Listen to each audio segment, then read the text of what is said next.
Bienvenidos a Verdades Inspiradoras con el Dr. Jim Steinland. En esta sesión quisiera continuar mirando al tema de hacer discípulos, esa gran comisión que nos dio nuestro Señor Jesucristo en Mateo capítulo 28 de versículos 18, 19 y 20. Cuando hablamos del tema de discipulado, necesitamos entender la causa raíz de por qué es tan común que fallamos en esta gran comisión. Hay miles de libros acerca de discipulado. Hay miles de programas. Hay miles de mensajes que han sido predicados acerca de la necesidad de hacer discípulos.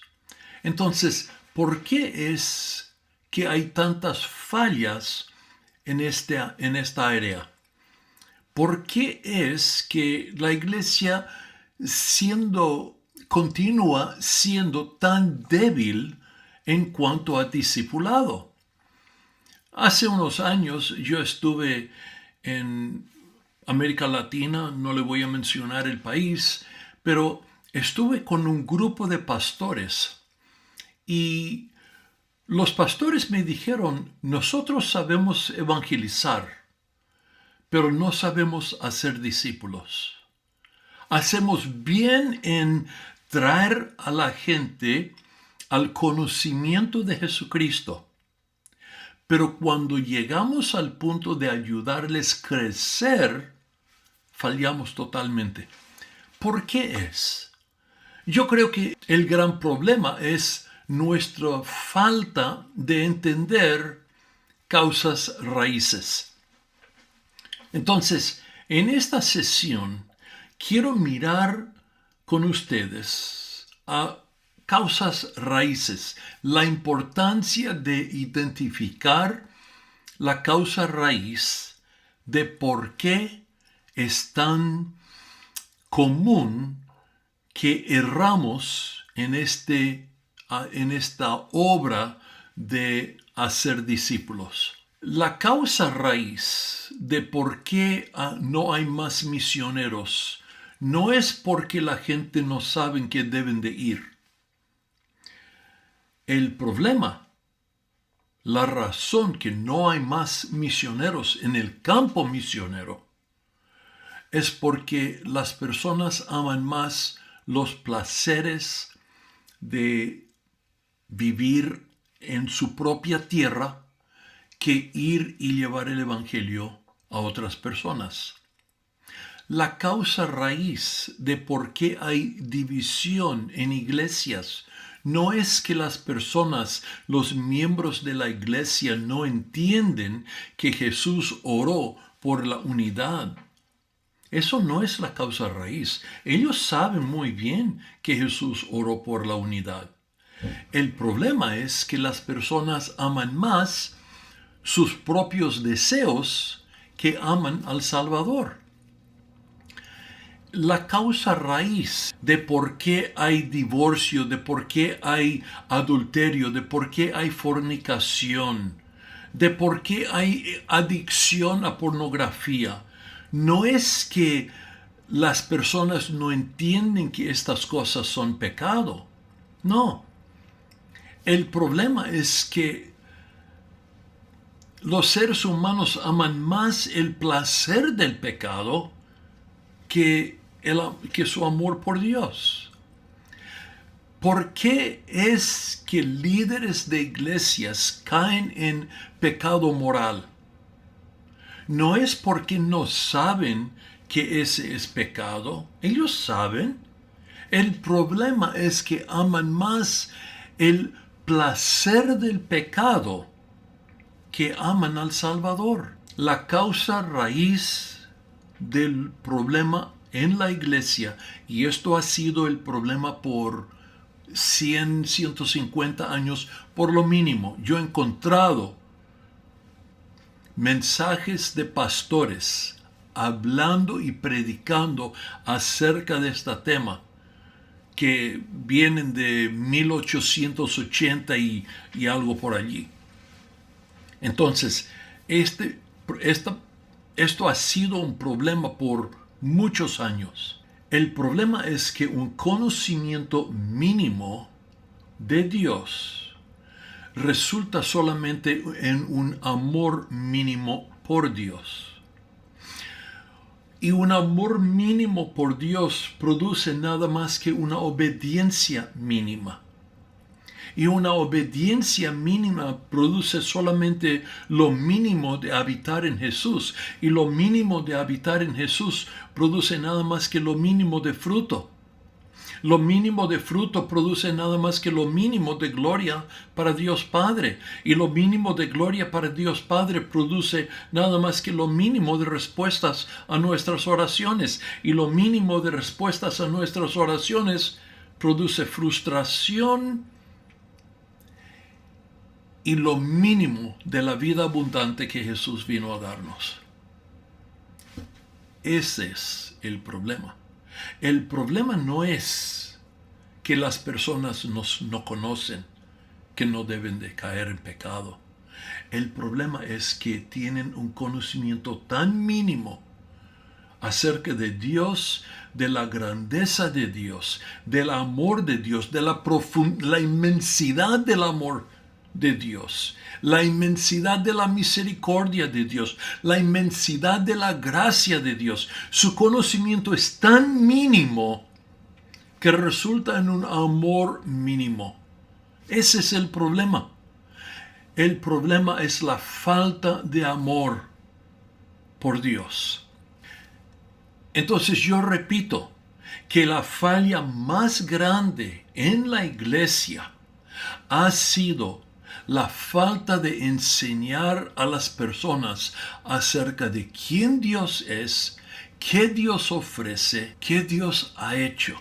La mayoría de creyentes tienen solamente lo mínimo de un conocimiento de la inmensidad del amor de Dios, de la inmensidad de la misericordia de Dios, de la inmensidad de la gracia de Dios. Cuando leen en la Biblia que Dios derramó abundantemente su gracia sobre nosotros, lo leemos y casi ni siquiera nos ponemos a pensar qué es eso. Cuando leemos que de tal manera amó Dios al mundo que ha dado a su Hijo unigénito para que todo aquel que en él crea no se pierda, mas tenga vida eterna, lo leemos así rápido, sin ni siquiera pausar a pensar de que Dios me amó a mí, de tal manera que envió a su amado Hijo a este mundo para morir por mí. Casi nunca nos enfocamos en eso. Pensamos que, oh sí, Dios amó a todo el mundo y yo soy como un grano de arena en la playa. Entonces soy insignificante. No. ¿Se acuerdan la parábola de Jesús cuando él habló del pastor que tenía 100 ovejas y una oveja se le extravió? Y él dejó los 99 y se fue en busca de esa una oveja. Tú y yo fuimos esa oveja. Y el pastor vino en busca de nosotros. Nunca debes de perder el conocimiento, la maravilla de la gracia de Dios, el amor de Dios. Hay algo que quiero que entiendan. Si lees la gran bendición que Dios ordenó a los sacerdotes a invocar su nombre y bendecir al pueblo de Israel, si lo lees, déjeme leerlo un momentito, déjeme agarrar mi Biblia aquí. La encontramos en el libro de Números, capítulo 6, versículos 24 al 27, le voy a leer. Jehová te bendiga y te guarde. Jehová haga resplandecer su rostro sobre ti y tenga de ti misericordia. Jehová alce sobre ti su rostro y ponga en ti paz. Esa es la bendición. Y ahora Dios dice, y pondrán mi nombre sobre los hijos de Israel y yo los bendeciré. Quiero que noten algo. Dios te bendiga y te guarde. Es singular. Dios estaba bendiciendo cada individuo individualmente, como si ellos fueran los únicos. La nación de Israel fue una nación bendecida por Dios porque los individuos fueron bendecidos por Dios. No permita que te escape eso. Porque cuando la palabra de Dios nos dice que de tal manera amó Dios al mundo, Él está hablando, Dios amó los individuos del mundo. El mundo fue amado porque Dios ama los individuos, cada uno en particular, en individual. Eso es lo que nosotros fallamos en entender. El amor de Dios es derramado sobre cada uno de nosotros. Y es por eso que la Biblia nos dice, de tal manera amó Dios al mundo. Es la totalidad de la humanidad, pero es cada individuo en particular. Oh, hermanos y hermanas, nunca permita que te escape que Dios te ama a ti. Muchos, yo diría que la mayoría de creyentes hoy día tienen solamente un conocimiento muy superficial del amor de Dios, de la misericordia de Dios, de la gracia de Dios. Y es debido a ese conocimiento tan superficial que tienen un amor tan superficial y una obediencia tan pobre. Si tú esperas enseñar a otra persona, ser un discípulo fiel, tienes que enseñarle acerca de la grandeza de quién Dios es, de lo que Dios ha hecho y de lo que Dios nos ofrece. La falla de enseñar esto va a resultar en la falla de hacer un verdadero discípulo. Tal vez estás preguntando, pero Pastor Jim, ¿por qué eres tan enfático en esto? ¿Por qué tanto énfasis en este punto? Lo quiero enfatizar porque Jesús lo enfatizó. ¿Se acuerdan esa última noche que Jesús tuvo con sus discípulos? Él comienza a enseñar y llegan a capítulo 14 del libro de Juan y todavía Jesús está enseñando, todavía están en el aposento alto. Y en capítulo 14, versículo 15, Jesús dice, si ustedes me aman, van a guardar mis mandamientos.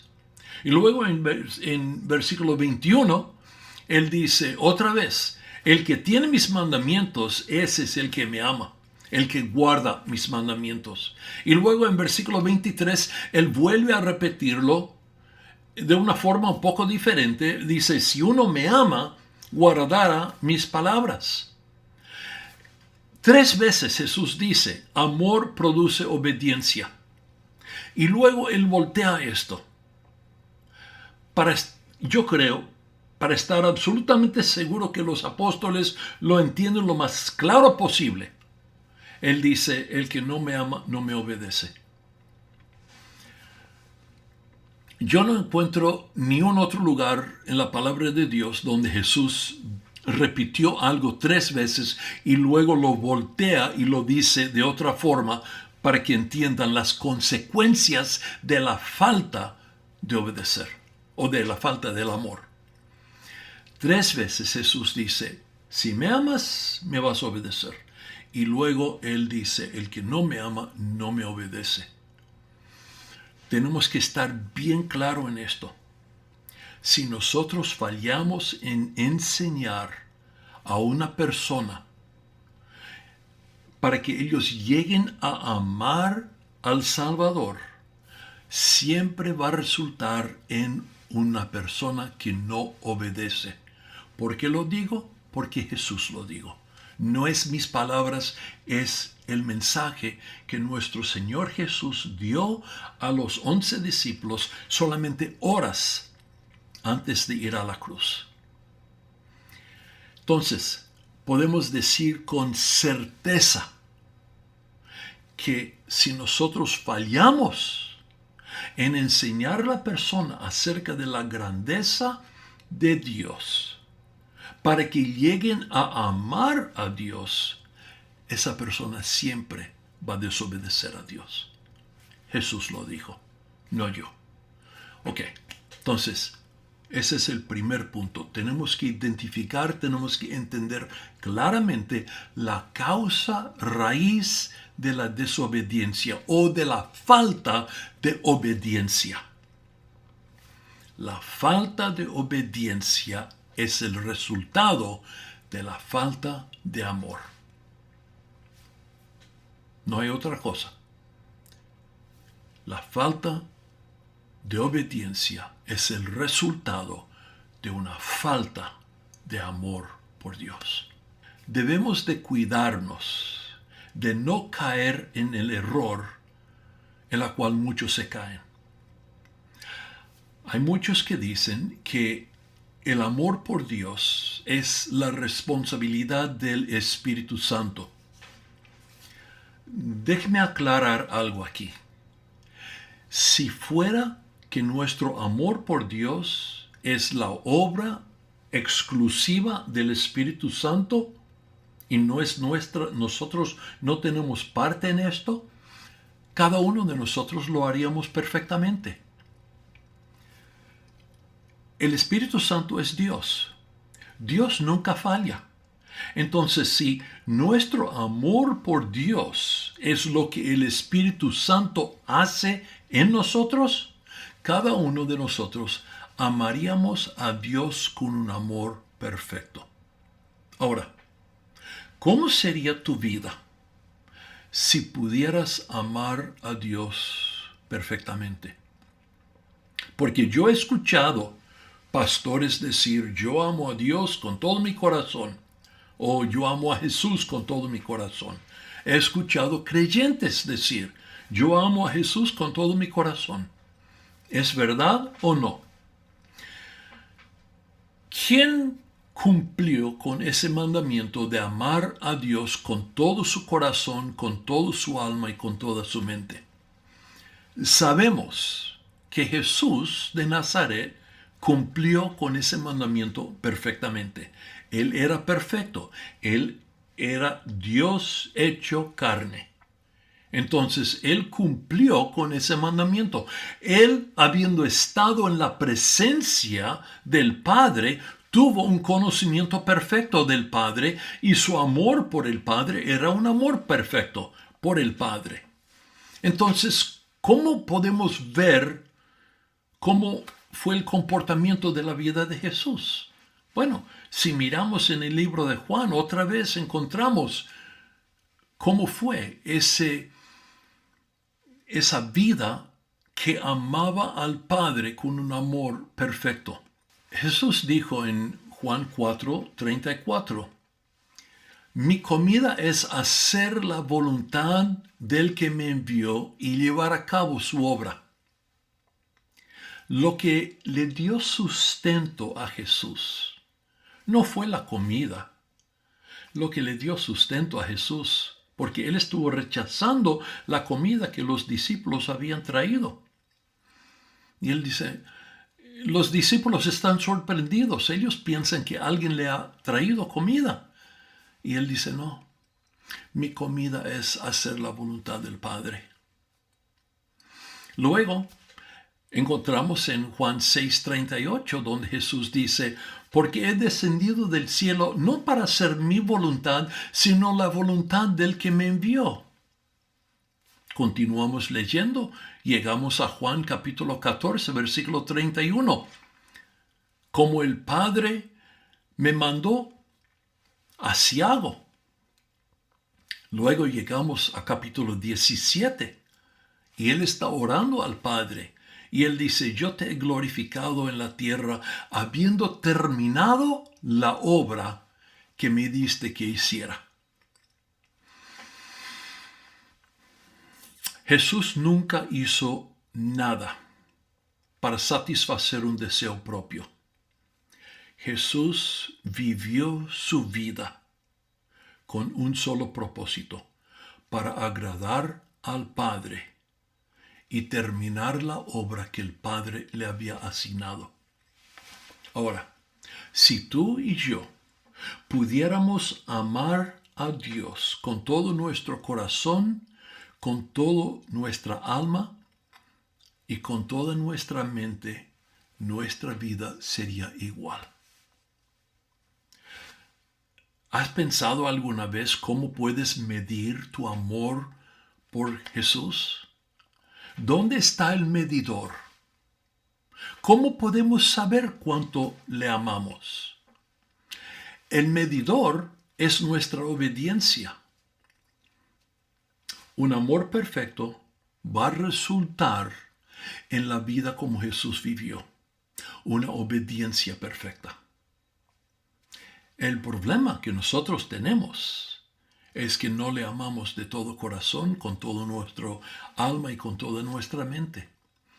Nuestro amor es parcial y es debido a eso que nuestra obediencia es parcial.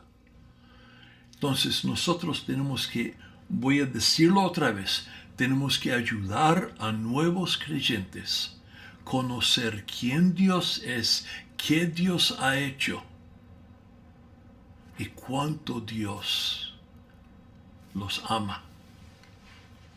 La falla en enseñarles esto va a resultar en una falla en su obediencia hacia Dios.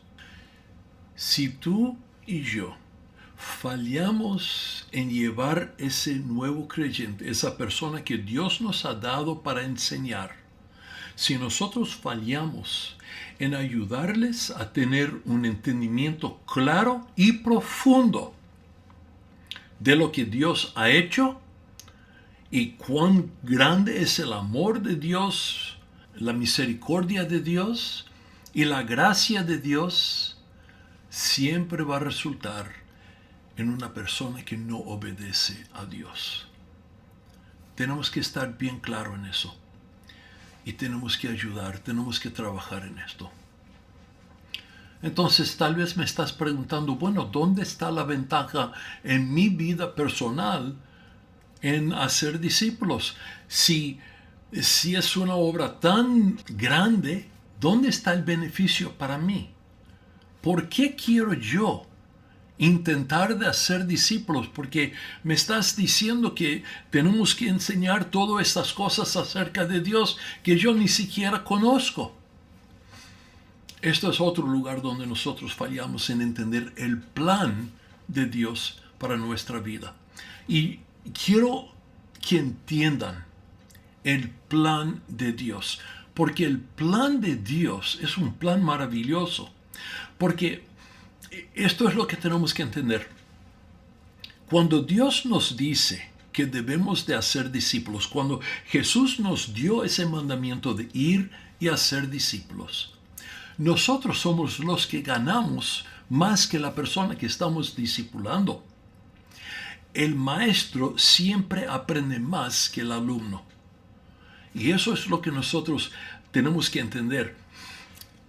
Es como un vaso.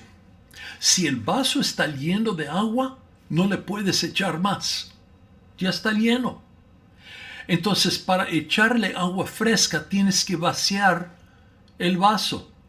Tienes que derramar parte de lo que tiene, por lo menos parte, para que pueda echar más. Nosotros somos como un vaso y nosotros nos llenamos. Y si nosotros no tenemos un discípulo en quien nosotros estamos derramando lo que nosotros hemos aprendido, Dios no nos puede cargar con nueva información, con nuevos descubrimientos de su palabra. Para nosotros continuar siendo enseñado por el Espíritu Santo, nosotros tenemos que continuar dando de lo que hemos recibido. Ahora, no quiero decir que somos un vaso, no, pero es el principio bíblico que Dios nos ha dicho: si andamos en obediencia, Él nos dará más. ¿Se acuerda esa última parte de la Gran Comisión? Yo estoy con vosotros hasta el fin del mundo. Si nosotros estamos yendo y haciendo discípulos, Jesús estará cargando nueva información, nuevos descubrimientos de su palabra en nuestra vida para capacitarnos para enseñar a otra persona. La razón por tanta inmadurez en la iglesia es porque las personas no están haciendo discípulos. Entonces el Espíritu Santo deja de darle nueva información porque ellos nunca están compartiendo nada. Aquí en Brownsville, donde yo vivo, nosotros tenemos lo que llaman resacas. Y la resaca es un lugar donde agua entra, pero la resaca no tiene salida. Entonces el agua es agua muerto. Y hay muy poca vida en estas resacas, donde debe haber, con la cantidad de agua que hay, uno debe esperar que haya muchos peces y que puede ir a pescar. Hay muy poca vida en las resacas. ¿Por qué? Porque no hay salida.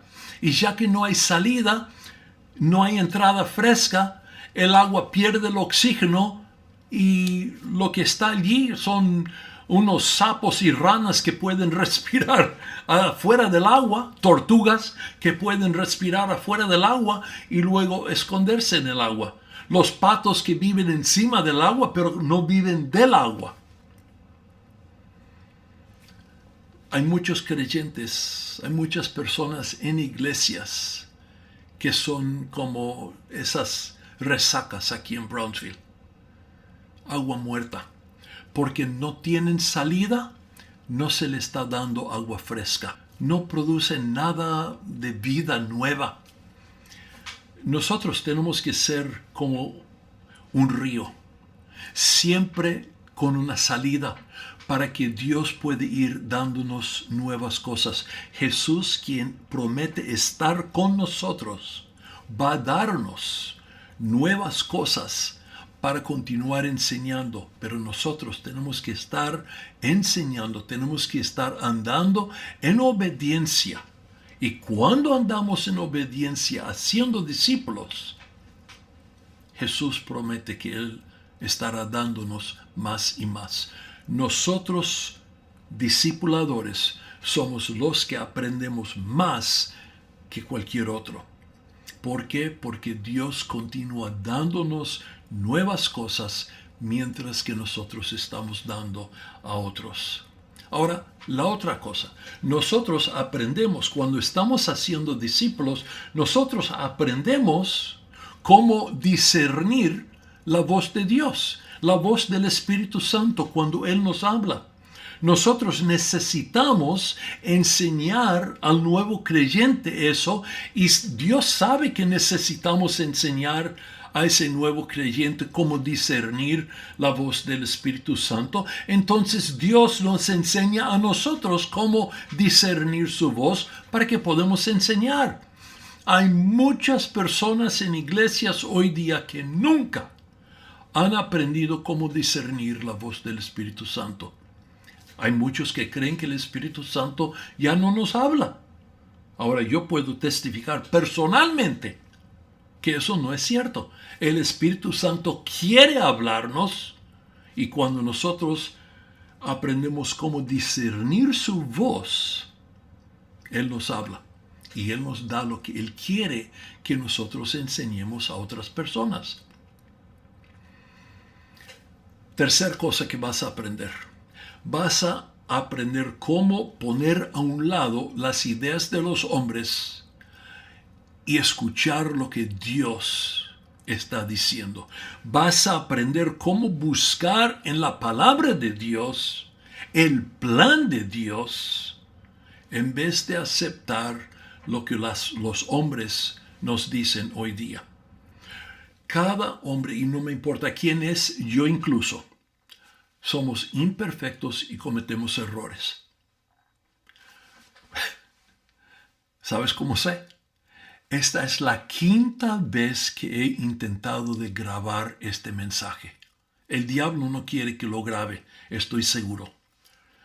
Pero es la quinta vez. ¿Por qué? Porque los otros 4 veces han tenido tantos errores que no los pude usar. Espero que esto salga mejor. Si no, voy a borrarlo y voy a hacerlo de nuevo. Pero lo que te quiero decir es que el Espíritu Santo quiere guiarnos, pero nosotros tenemos que aprender cómo discernir su voz, cómo discernir cuando Él nos está hablando y cómo identificar si es un espíritu de error o si es el Espíritu de Dios. Ese es el tercer punto. Aprendemos eso para que la podamos enseñar a otro. Cuarto punto. Aprendes a amar a otros. Cuando tú le dices a esa persona que estás discipulando, tú me puedes llamar a las 2 de la mañana, te voy a contestar y voy a orar contigo. Aprendemos cómo amar, créeme. Aprendemos cómo verdaderamente amar a otra persona. Con ese amor que Dios pone en nuestro corazón, no con un amor que nace aquí de una relación humana, no, Dios pone en nuestro corazón un amor inexplicable.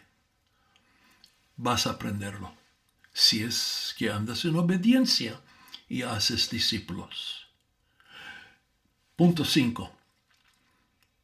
Vas a experimentar Dios usándote a ti para ayudar a otra persona a crecer a la madurez. El gozo que nosotros recibimos de ver otra persona llegando al punto donde ellos comienzan a poner en práctica lo que nosotros le hemos enseñado, es un gozo que solamente viendo mis hijos crecer he podido compararlo con eso. Es el gozo profundo, una satisfacción que es un sentir que Dios me ha creado para esto. Y es cierto, Dios te ha creado para esto. Y sabiendo que lo estás haciendo, es una satisfacción tremenda. Punto 6. Vas a estar guardando tesoros en los cielos y vas a disfrutar de esos tesoros por toda la eternidad. Jesús nos dijo, no acumules tesoros aquí en la tierra. Ponga tu tesoro en el cielo. Esto es como nosotros ponemos tesoro en el cielo, que vamos a poder disfrutar por toda la eternidad. Punto 7. Porque estás obedeciendo a Jesús, vas a habitar en Jesús. Y cuando habitas en Jesús, Jesús dice, el que habita en mí produce mucho fruto. Cuando produces mucho fruto, traes gloria al Padre.